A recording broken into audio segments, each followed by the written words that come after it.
तो world cup आ गया है अपने पड़ाव पर, जहां पर अब होगा वर्ल्ड कप का शुभारंभ। वर्ल्ड कप के शुभारंभ से पहले कल यानी 2-3 तारीख को हो गए वर्ल्ड कप के वार्म अप मैचेस समाप्त। वार्म अप मैचेस के बारे में बात करेंगे और सबसे पहले जानेंगे कि इंडिया को कोई वार्म अप मैच मिला नहीं। क्या ये ठीक था या गलत था, ये तो समय ही बताएगा।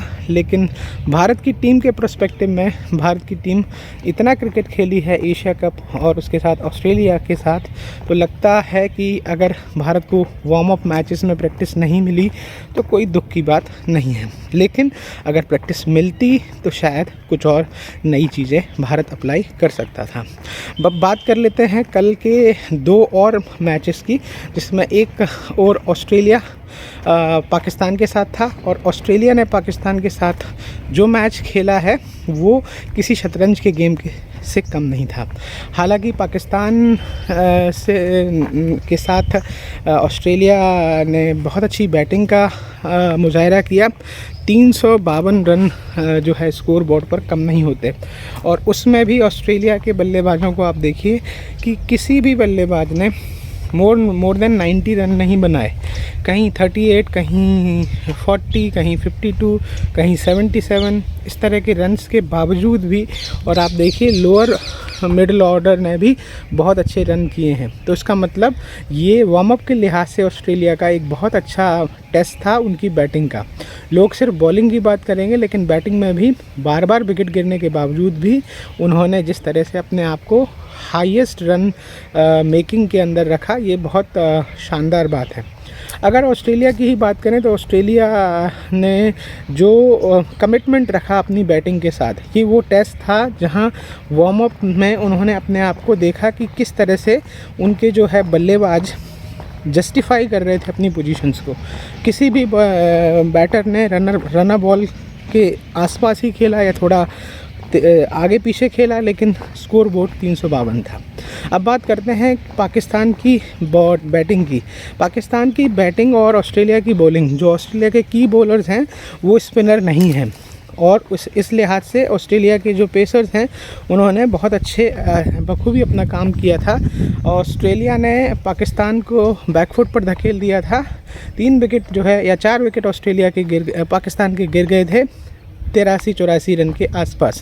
हालांकि बाबर आजम ने अपने आप को ये बताने की कोशिश की कि वो टीम के लिए सेक्रीफाइस कर रहे हैं या एक तरह का वार्म अप में स्ट्रेटजी कर रहे हैं, और वो बाद में आए। लेकिन बाबर आजम जितने भी बड़े क्लास के बल्लेबाज हैं, लेकिन उनका क्लास इससे जस्टिफाई नहीं होता, क्योंकि जिन बॉलर्स को बाबर और इफ्तिखार ने मारा, खासकर चौथे 5वें विकेट की साझेदारी के लिए, तो वो बॉलर्स थे लाबुशेन थे, डेविड वार्नर थे, और क्या कहें स्मिथ थे। तो इस तरह की, और इवन मैक्सवेल, तो इस तरह की गेंदबाजी पर जो ऑस्ट्रेलियन कैप्टन कमिंस ने पाकिस्तान को एक तरह से मिमिक्री करी है पाकिस्तान की। और जब उन्होंने देखा कि टेस्ट एंड ट्रायल की ये सिचुएशन है, 2 चीज़ें उन्होंने जज करी इससे। पहला, क्या ऐसी सिचुएशन में हम किसी एक 5वें या 6वें या 7वें बॉलर को ट्राई कर सकते हैं, वो फिट रहेगा या नहीं। वो जानते थे कि फिट नहीं रहेगा, तो भी उन्होंने एक्सपेरिमेंट किया, और बाद में रनर बॉल की सिचुएशन में देखा कि ऐसी क्रंच सिचुएशन में क्या उनकी बॉलिंग स्ट्रेटजी काम कर पाएगी। बाबर आजम ने हालांकि अच्छी बल्लेबाजी की, 90 रन कम नहीं होते, उन्होंने अपने आप को रिटायर हर्ट भी किया। लेकिन ये रिटायर हर्ट किसी तरह की एक social media upbringing, Virat Kohli को फॉलो करना, उससे ज़्यादा कुछ नहीं था, क्योंकि जस्टिफिकेशन ऑफ पाकिस्तान विनिंग वो दिख नहीं रहा था। हालांकि पाकिस्तान के गेंदबाजों बल्लेबाजों को भी हालांकि लगभग 15 से 18 ओवर या 20 ओवर के आसपास ऑस्ट्रेलिया ने उनको ऐसे खिलाए जिनमें वो रन बना सकते थे, और पाकिस्तान ने रन बनाए भी। लेकिन मुझे नहीं लगता कि ये ऑस्ट्रेलिया का एक माइंड गेम के अलावा कुछ और था। रियल गेम में ऑस्ट्रेलियंस ऐसा कहीं कभी कुछ नहीं करेंगे। और आपको बताऊं, जब पाकिस्तान बल्लेबाजी कर रही थी तो उनके कई तरह के खामियां उनमें नज़र आ रही थी। जैसे वो सीम बॉल को जब खेलते थे, ऑस्ट्रेलियंस अगर कैच नहीं टपकाते तो बहुत मुश्किल हो सकता था। तो बहरहाल ये जो पाकिस्तान को ऑस्ट्रेलिया के गिमिक के बावजूद भी, उनके प्लॉय के बावजूद भी पाकिस्तान हार गया। 14 रन से ज़रूर हारा, उनको लग रहा है कि 14 रन से थोड़ा मार्जिनल जीत थी। आसानी से ऑस्ट्रेलिया उनको 70-80 रन से या 100 रन के मार्जिन से भी हरा सकती थी, क्योंकि उन्होंने अपने उन गेंदबाजों को धूप में थकाया ही नहीं जो उनके की गेंदबाज थे। और तब जब वो पाकिस्तान 4 विकेट खो चुकी थी। अब बात कर लेते हैं एक और मैच की जो ज़्यादा सुर्खियों में नहीं है, लेकिन श्रीलंका की बात करें। श्रीलंका क्वालिफाई करके इस वर्ल्ड कप में आया है एक तरफ, और अफ़गानिस्तान देखिए कैसे सूरमाओं की तरह उन्होंने श्रीलंका को धूल चटाई। अफ़गानिस्तान ने बहुत आसानी से ये रन जो है लगभग 4 या 5 ओवर रहते बना लिए, 295-296 रन। उसके अलावा अफ़गानिस्तान ने भी अपने बल्लेबाजों को ट्रायल किया। 2 बैटर्स ने 100+ किया, गुरबाज और एक और उनके बल्लेबाज थे, लेकिन उन्होंने भी रिटायर हेड होने के बाद नबी आए, उनका विकेट गिरा। उसके बाद उन्होंने अपने आप को देखा कि वो सिचुएशंस में ढल रहे हैं। मैं यकीन से कह रहा हूँ इस वर्ल्ड कप में अफ़गानिस्तान कहीं ना कहीं एक कम्पिटिटिव क्रिकेट खेलेगी और कुछ बड़ी टीमों के लिए, सभी के लिए थ्रेट का काम करेगी। श्रीलंका की बात करें तो अगर एक बल्लेबाज को छोड़ दिया जाए, 158 अगर एक बल्लेबाज करता है तो बाकी टीम क्या कर रही है, ये क्वेश्चन बनता है। अच्छे बल्लेबाज कम से कम जैसे ऑस्ट्रेलिया से ही सीखते। ऑस्ट्रेलिया के किसी भी बल्लेबाज ने शतक नहीं मारा। 30, 35, 40, 77 और अच्छे से उन्होंने कोप अप करके 20-25 रन भी जोड़े, तो उस तरह से बोर्ड पर 352 लग गए। श्रीलंका के एक बैटर को 158 के कंट्रीब्यूशन के बावजूद भी पूरी टीम 295 पर आउट, 4 पर आउट हो जाती है। तो ये सोचने की बात है श्रीलंका जैसी टीम के लिए।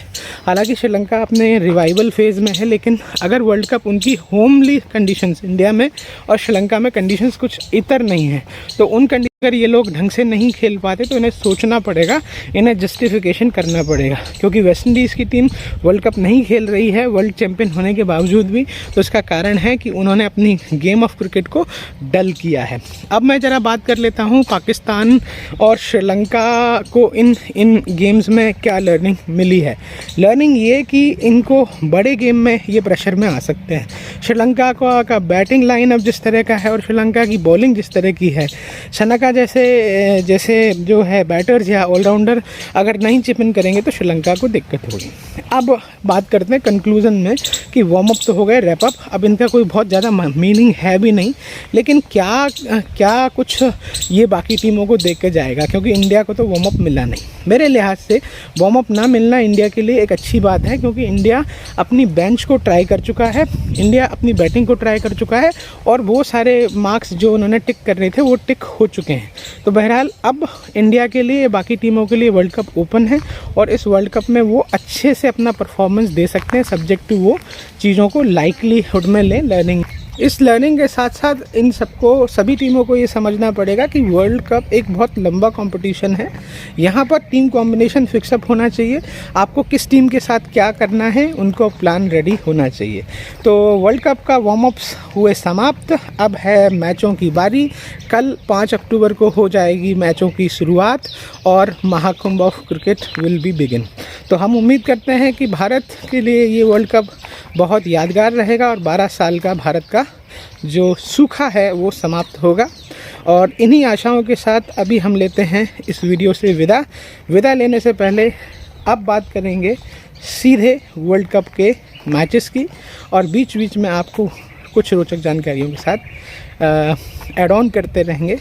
चैनल को करिए सब्सक्राइब, वीडियो को करिए लाइक, कंटेंट को कर दीजिए शेयर अपनी विश लिस्ट में, हमें करिए सपोर्ट। धन्यवाद, नमस्कार।